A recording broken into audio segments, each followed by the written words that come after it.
Dry powder inhalers are portable inspiratory flow-driven inhalers that deliver dry powder formulations to the lungs. They can be thought of as a combination of the drug formulation and the device. For effective drug delivery, the drug formulation should contain drug particles that are an aerodynamic diameter of, say, 1 to 5 micrometers, which is thought to have the ability to reach and deposit in the deep areas of the lungs and avoid impaction and sedimentation in the upper respiratory tract. But particles at this size range tend to be a little bit problematic. They are highly cohesive and adhesive, making it difficult for them to form an aerosol. They tend to aggregate a lot. Thus, to improve the particle characteristics for aerosolization and maintain this aerodynamic property and control the particle size range, manufacturers have utilized techniques such as spray drying, which tends to facilitate a better flow characteristic of the powders. Other mechanisms have also been investigated over the years. The drug can be formulated in two ways. One, it could be a carrier-free formulation that consists solely of micronized particles, or two, it could be a carrier-based where micronized drug powders are blended with coarser carrier particles.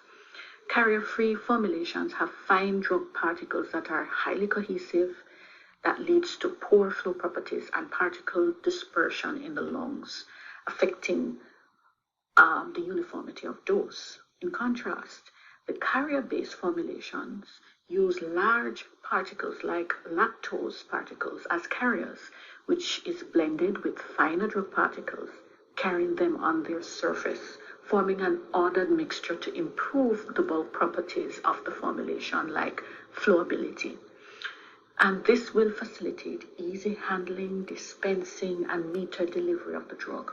However, upon inhalation, the drug may not completely separate from the carrier surface, affecting lung deposition, which in turn will affect the dose that is delivered. Now let's look at the categories of dry powder inhalers. There are three categories, and these are based on the design of their containers. There is a single dose DPI dry powder inhaler, multiple unit dose dry powder inhalers, and the multiple dose dry powder inhalers. Despite the category of all DPIs, they have a basic component. They will have a drug holder and hair inlet, an agglomeration compartment, and a mouthpiece. Now, according to Yee and colleagues, dry powder inhalers may either be breath activated, that is, a passive device, or power driven, an active device, and that's based on the dispersion mechanism that the device will follow. Currently, majority of the devices that are found on the market are passive devices. That means they require the inspiratory flow of the patient to aerosolize the drug powders, and they do not require coordination as needed for a proper drug delivery, say in your pressurized meter dose inhalers. Dry powder inhalers do not contain propellants and are breath actuated. What this means is it is the patient inspiratory effort, that is both their inspiratory flow rate and the volume inhaled, that will provide enough energy to disaggregate the small drug particles from larger carrier particles and disperse the particles as an aerosol. The device works by inducing sufficient turbulence and a particle-to-particle collision to detach the particles from their carrier surface and deagglomerate larger particles into smaller particles. So we're going to explore the basic mechanism of operation of these devices. The primary mechanism for delivering drugs to the lungs via dry powder inhalers involves several key steps. Firstly, there's the process of powder fluidization, where the powder is transformed into an aerosol. This can occur through the mobilization of the powder formulation, either by the patient's inhalation flow in passive inhalers or through external energy in active inhalers. In passive inhalers, the inhalation by the patient introduces air into the powder bed, causing the particles to become static initially and then fluidized, flowing into the airways. This leads to the second mechanism, which involves the separation now of the active drug particles from large carriers or the de-agglomeration of drug-only aggregates. In this step, finer drug particles separate from the carriers or disintegrate from aggregates due to particle collision and turbulent flow. In the third step, however, the particles now disperse and move towards the lower airways, while larger particles and agglomerates deposit in the upper conducting airways like the oropharynx. For carrier-based formulations, it's crucial to balance the interactive forces between the drug particles and carriers. These forces, as you would imagine, should be strong enough for homogeneity, so when you're mixing it, and stability during powder handling, but it should be weak enough to facilitate the dispersion into the lower airways for better lung deposition. So in other words, it needs to break apart from the agglomerates or the carrier particles. Finally, final step, there is no deposition of the drug particles into the desired sites within the lungs, whether that be the bronchioles or the alveoli, depending on where you're targeting. Therefore, it, as explained by Yi and colleagues, employing a meticulous quality by design approach during product development is very, very crucial to ensure that the drug is safe, it is effective, there is reproducibility and robustness of the final product. This approach not only ensures for a quality product, but also provides guidance for the manufacturing process. So what are some of the main uses of dry powder inhalers? They're primarily used to treat lung diseases like asthma, COPD, and really the aim is to relieve symptoms such as inflammation, constriction, and just to maintain lung function. They can also be designed for systemic diseases, yes, that require precise delivery. This requires precise delivery to the deep areas of the lungs for absorption into the bloodstream. For systemic effects, the drug must deposit in deep lung areas like the alveolar regions to traverse the membranes and enter into the circulatory system and then go to the target areas in the body. Formulating such products, however, for systemic disease treatment will require very, very stringent guidelines.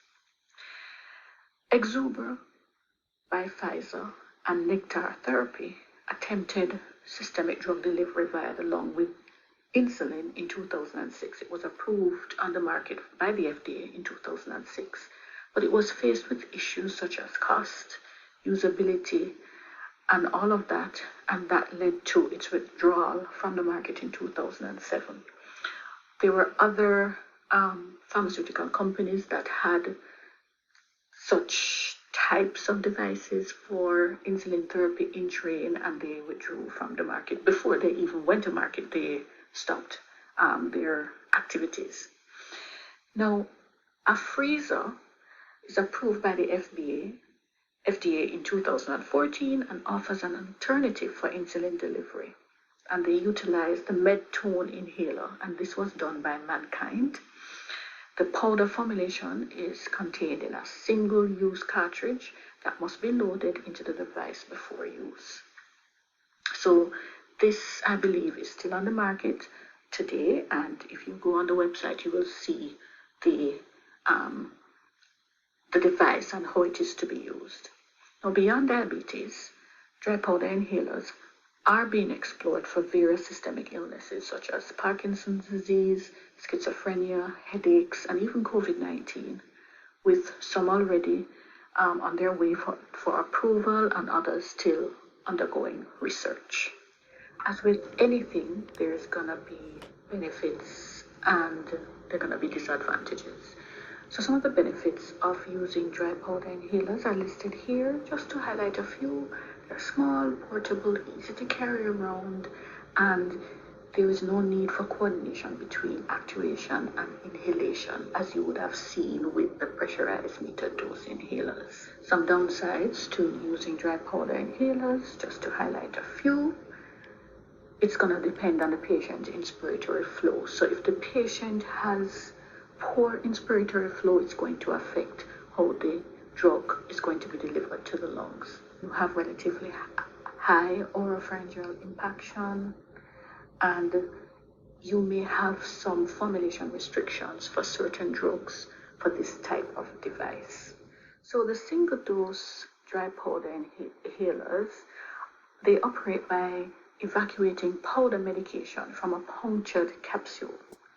Examples include the HandiHaler by Boehringer, and that's used to deliver drugs such as tiotropium bromide. We have the Toby PodHaler, that's done by Novartis, and that's for the administration of tobramycin. And we have the NeoHaler by Sonovion, that's used for the delivery of glycopyrrolate. What the patient does really is to place a capsule into the drug holder prior to using it. The device must be primed prior to use, especially prior to its use initially. And it is used by piercing the single dose capsule and allowing the entrapment of air into the device for dispersion with inhalation. The major disadvantage of single-dose dry powder inhalers is the time needed to load a dose for each use. So if you are having an asthmatic attack, more than likely your hands are shaking because you are finding it difficult to breathe. So it's very important that the patient is instructed to use the device properly, especially in those circumstances. So that's another thing about the choice of the device, which we'll speak to later down. It's also very important that the patient does not swallow the capsule, so that must be emphasized. For the multiple unit dose dry powder inhalers, these are usually blister or disc or cartridge based devices. An example of this type of device is the DiscHaler, done by GlaxoSmithKline, and that is used for the administration of zanamivir. It consists of a rotating wheel that contains a case with 4 or 8 blisters of medications that are placed in the device. Once the cover is lifted, each blister is mechanically punctured. That allows the medication to be inhaled through the mouth. The inspiratory flow rate should be greater than 60 liters per minute to achieve an adequate drug deposition in the lungs. And there you see the device on the screen. You see those little blister packs with 4 areas that those little pouches contain each dose. So the final category of dry powder inhaler are the multi-dose dry powder inhalers, and their mechanism of operation involves the delivery of a dose from a powder reservoir or the dispensing of individual doses through pre-metered blister strips. These blister strips might be similar to the multiple unit dose inhalers that we spoke to earlier. For this type of reservoir mechanism, drug particles are often formulated to have good flow properties. The bulk drug formulation is sealed in the reservoir, from which a metered dose is removed by a built-in metering mechanism with each actuation. Examples of this type of device are the RespiClick, the FlexHaler, the Pressair, the Discus, and the Ellipta. Some of these devices will require priming before use, while some will not. For example, when using a new FlexHaler, it should be primed by holding it upright and then twisting and clicking on the brown grip at the bottom twice. The TwistHaler and the discus do not require priming before use. So as a healthcare provider, it is very, very important for you to determine which one of these devices will need priming. And we met priming when we're speaking to pressurized metered dose inhalers. So it's quite important. Now there are factors that will affect how well dry powder inhalers will deliver drugs to the lungs. Intrinsic resistance and inspiratory flow are some factors that we need to consider in terms of delivery of drugs by these types of devices. Each of these devices will exhibit a unique intrinsic resistance to flow, which will require patients to generate enough inspiratory flow to ensure that the accurate amount of drug that is prescribed is absorbed or inhaled. Therefore, patients must possess the capability to adjust their inspiratory airflow according to the specific requirement of the device or each device, a factor that we need to bring into consideration when we are prescribing such devices. For example, the hand inhaler presents a higher resistance compared to discus, demanding a greater inspiratory exertion. That means that the patient is going to have to breathe deeper for the hand inhaler in order to get the required drug into the lungs when you compare it to the discus.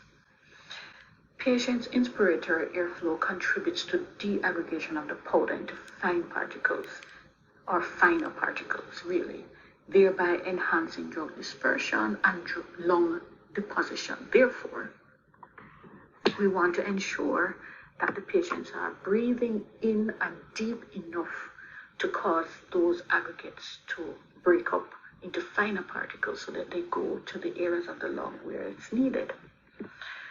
But if they should breathe excessively, it may result in decreased deposition in the oral cavity, or increased deposition in the oral cavity, reducing the deposition deep in the lungs where it's needed. So therefore, the patient must be able to master the technique of that particular device, which speaks to prescribing the right device for the right patient.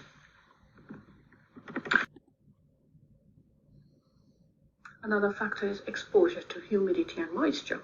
Now we know that these devices will contain dry powders, and it's crucial to store these devices in such a way that they are not susceptible to moisture and humidity, because exposure to such conditions can lead to clumping of the formulation, thereby diminishing the ability of the drug's particles to deaggregate into finer particles during inhalation. Consequently, it is essential to ensure that the drug powder formulation remains dry at all times. Now, capsules and drug blisters generally provide a superior protection against ambient humidity compared to the reservoir chamber containing multiple doses for dispensing. Therefore, it is imperative that devices with reservoir chambers are designed to protect against humidity and moisture. In addition to that, patients should be advised against storing devices in places that are humid and moist, such as your bathroom, locked cars, or any area that's prone to humidity and moisture. You may visit this website to learn how to use the different devices and how to clean the devices, how to take care and store the devices.